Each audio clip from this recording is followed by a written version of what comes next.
ہمارے شیخ بتاتے ہیں, شیخ توفیق چودھری جی ذریعہ ہوئے تھے, کہتے ہیں مجھے میں نے تہجد کی ہیبٹ ڈیولپ کرنی تھی اور مجھ سے ہو نہیں پا رہی. کہتے ہیں میں نے پتہ کیا کیا, کہتے ہیں پریکٹیکل اسٹیپس.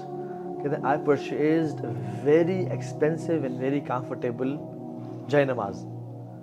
کہتے ہیں جس پہ کھڑا ہونے کا بھی مزہ آتا تھا, وہ فومی اور ہوتی ہے, ٹھیک ہے. پھر میں نے جس روم میں پڑھنی تھی اس کو ڈیکوریٹ کیا ود سم لیمپس, لائٹس, بخور, اور اس کو میں نے وارم رکھا. کہ اب دیکھو فار ایگزامپل سردیاں ہیں, تہجد کی نماز کے لیے اٹھنا ہے, اگر آپ کا کمرہ بہت ٹھنڈا یخ ہے, ٹھیک ہے, تو پرابلی آپ کے لیے تھوڑا سا مشکل ہو جائے. تو میں بیسیکلی بات کر رہا ہوں اس کو مزید کمفرٹیبل, اور دو صحابہ نے تو مدینہ کی ٹھنڈ میں بھی وہ پڑھا, وہ ایک اور پیشن کا لیول تھا. But you facilitate yourself in a way, اسے بولتے ہیں making it attractive. Yes exactly. تو اس پہ آپ انویسٹ کریں پیسہ. اب فار ایگزامپل میرے ایک جاننے والے ہیں, ہی spends a lot on his جو ہے نا جاگرز, ٹراؤزرز, سائیکل, بیڈمنٹن کا گیئر, اسکواش کا گیئر اور سب کچھ. کیوں؟ کیونکہ جب وہ انویسٹ کرتے ہیں نا تو پھر وہ اس کی ویلیو بڑھتی ہے. دین ہی از ایکسائٹیڈ ٹو پلے بیڈمنٹن, پھر وہ یوز کرنے کوئی استعمال میں لے کے آتے ہیں. اور پھر اس میں ریوارڈ بھی رکھیں. جیسے فار ایگزامپل میں آپ کو اوپر سے ایگزامپل دیتا ہوں, میرا جو جم جانے کا جو موٹیویشن ہوتی تھی نا, وہ اس کے بعد کا ریوارڈ ہوتا تھا جو اسٹیم اور سونا میں مجھے ملتا تھا, ٹھیک ہے. So whenever I used to think of going to gym, I used to think of the reward کہ اسٹیم اور سونا میں میں ریلیکس بھی کروں گا. سو وہ جم جانا میرے لیے بڑا آسان بن گیا. مزے کی بات ہے کہ ایون ایک دو کتابوں میں بھی یہ لکھا ہے اور اسلامکلی بھی نا, کہتے ہیں اٹس ناٹ کہ آپ نے نا میں نے یہ ہیبٹس ڈیولپ کرنی ہے, you need to know why. And it's آپ نے لائف اسٹائل کی بات ہے, اٹس اے چوائس کہ یار میری آئیڈینٹی ہوگی, میں یہ بننا چاہتا ہوں, میں یہ ایسا انسان بننا چاہتا ہوں. ہم یہ صحابہ کی اسٹوریز پڑھتے ہیں یا ہم سلف صالحین کے پڑھتے ہیں, ہم انسپائر ہوتے ہیں کہ ہم نے ایسا بننا ہے, ٹھیک ہے.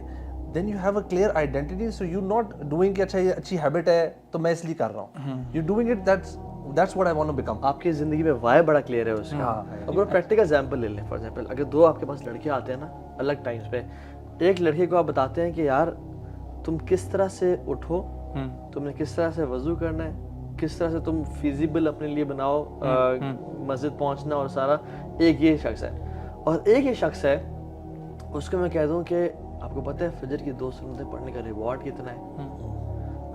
جو شخص پیدل مسجد جاتا ہے اس کو یعنی حدیث میں آتا ہے ریوارڈ پتہ چل جاتا ہے, وہ اپنے گھٹنوں کے بل چل کے جائے, فرشتے درود و سلام بھیجتے ہیں. اللہ کی من صلی الصبح فهو فی ذمۃ اللہ, جس نے صبح کی نماز پڑھی وہ اللہ کی ضمانت میں ہے, پروٹیکشن میں ہے.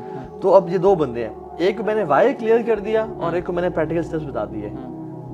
آپ لکھ لیں, اور میرا اپنا پرسنل ایکسپیرینس ہے, جس کا وائی کلیئر ہے نا, جس کا ریوارڈ سسٹم کلیئر ہے کہ یار اس کی ورچو کیا ہے, وہ فوراً سے پڑھنا شروع ہو جائے گا. اسی لیے تو بار بار آپ کو جب جنت کے بارے میں بتایا جاتا ہے نا, آپ کو جنت کی جو ایٹریبیوٹس ہیں ان کے اندر کیا کیا ہے, وہی پھر جیسے آپ نے بتایا نا, ایک شخص کو بتایا جائے کہ نماز پڑھو گے تو یہ ہوگا, تم نے وضو ایسے کرنا, اور ایک کو اس کا ریوارڈ بتایا جا رہا ہے کہ تمہیں اتنا ریوارڈ ملے گا.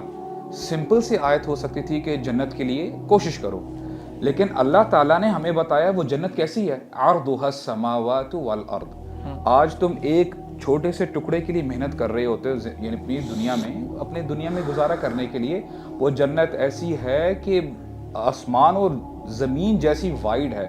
اور اسکالرس کہتے ہیں کہ یہ صرف فزیکل لیول نہیں ہے, آپ کو اسپرچول لیول پہ بھی, ایموشنلی بھی آپ کو آپ کا جو مائنڈ ہے وہ کھلتا ہے اور وہاں تک لے کے جائے گی. یعنی آپ وہاں پہ گھٹن محسوس نہیں کرو گے.